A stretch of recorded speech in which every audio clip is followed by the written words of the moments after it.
Everyone loves an underdog story, but no one really wants to be the underdog. This is the weird position that Mitsubishi finds itself in as production ramps up on the new 2023 Outlander plug-in hybrid, PHEV. Odds are good that you probably forgot the automaker even exists, and PHEVs are no longer quite the eco-car darlings they once were, now that electric cars are fairly common. Yet even with the deck stacked against it, the 2023 Mitsubishi Outlander PHEV shines.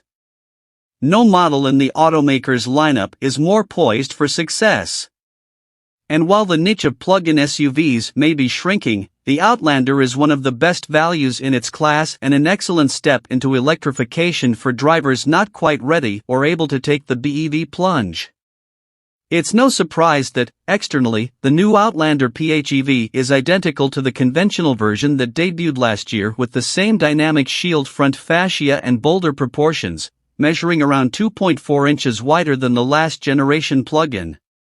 Look closely and you might spy a second flap for the charging port mirroring the driver's side gas flap, but a more obvious way to spot the PHEV from afar is the large plug-in hybrid electric vehicle badge that adorns the SUV's front doors. The 2023 PHEV now rides on larger, standard 20-inch wheels wrapped with Nexen Rodian GTX 225/45 profile all-season tires. The larger diameter rolling stock is, along with a lower profile battery pack, responsible for much of the SUV's increased 8.3-inch ground clearance up from around 7.3 inches last year.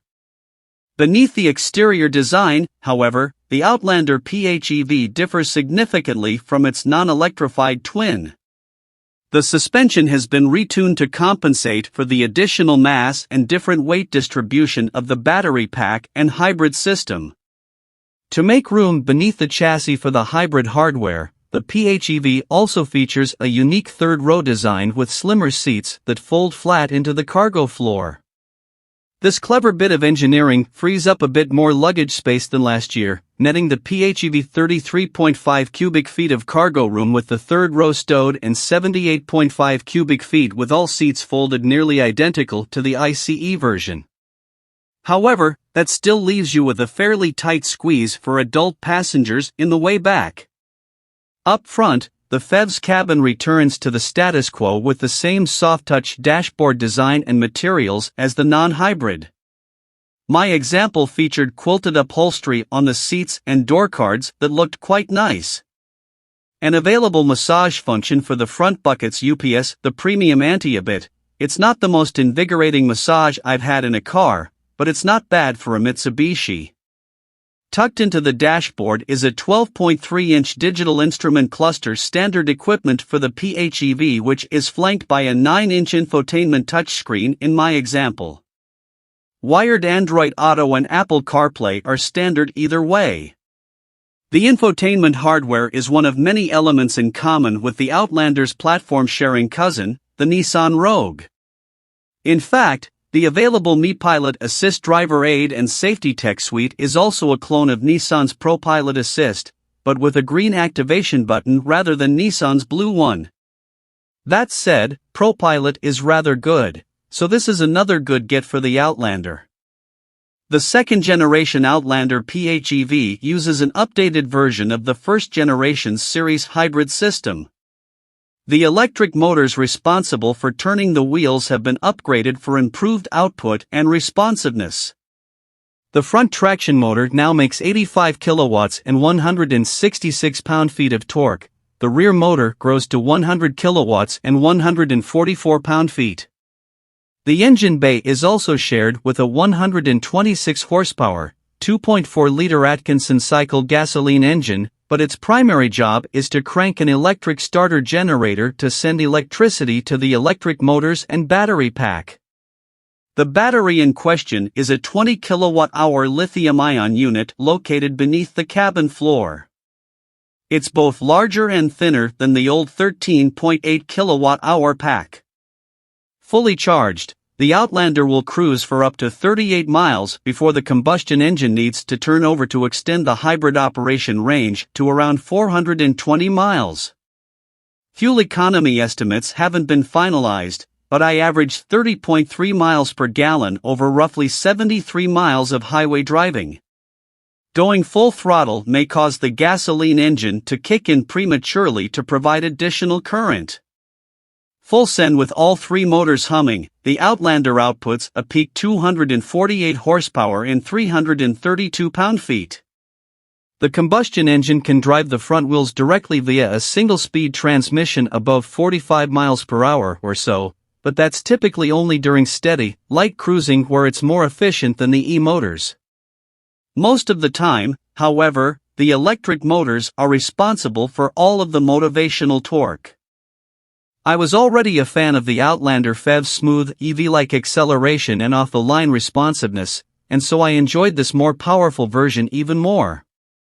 However, as peppy as it is around town, the hybrid system runs out of steam at higher speeds. While it's not completely gutless, passing takes a bit more time.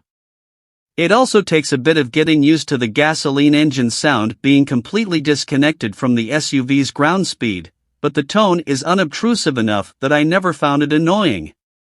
Charging to 80% at a DC station takes around 38 minutes, not super impressive given the range and the CHAdeMO connection, which is less common in the US than CCS plugs. That said, the Outlander is one of only 3 US market PHEVs I know of that even supports DC fast charging, the others being the Range Rover and Range Rover Sport P440e models, so I won't complain too loudly. Owners will likely do most of their charging with a 15-amp AC home connection, which takes around 7.5 hours to top off the pack. You could also use the charge hybrid setting to fill the battery to 80% over 94 minutes of stationary idling with the combustion engine running, but that sort of defeats the purpose. 5 levels of regenerative braking can be selected via steering wheel paddles to help fine-tune the Outlander's performance and squeeze every mile out of the battery. New for 2023 is an innovative pedal mode that attempts to replicate the one-pedal driving of a full EV by giving maximum regeneration when lifting the throttle, allowing the PHEV to be driven while almost never touching the left pedal. I say almost, because this setting still creeps like a torque converter automatic at speeds below about 3 miles per hour. Mitsubishi says this is to aid in more natural low-speed maneuvering such as parking. Interestingly, innovative pedal mode is also able to decelerate the SUV more strongly than even the level 5 Regen setting, as it kicks in a bit of friction braking to complete the one-pedal illusion. That's weird when you think about it, but in operation, I found that I enjoyed the pedal mode quite a bit, eventually doing almost all of the days driving both off and on the track with it active. It rained all day long during my test drive on the gently winding back roads near Mitsubishi's Franklin, Tennessee, headquarters, which gave me plenty of time to test the Outlander PHEV's super all-wheel control traction and stability system.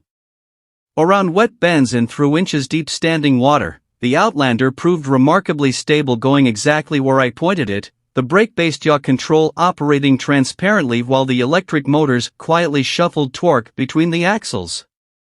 The conditions were terrible, but the ride was perfectly pleasant at reasonable speeds. Mitsubishi loves putting pictures of the Evo X in its slide decks when praising SAWC, but the Outlander PHEV is no track car. However, a bit of closed course time on the local Polecat Training Center's handling track was a nice and safe-ish environment to push the limits of the traction and handling systems. Color me surprised when Mitsubishi didn't cancel the track portion of the day due to the rain. Its confidence in the system is just that high. Around the soaking wet course, I was able to push the SUV harder than would be possible on public roads and really stretch SAWC's legs. The sand/rain mode kept the cornering on the slippery surface remarkably neutral.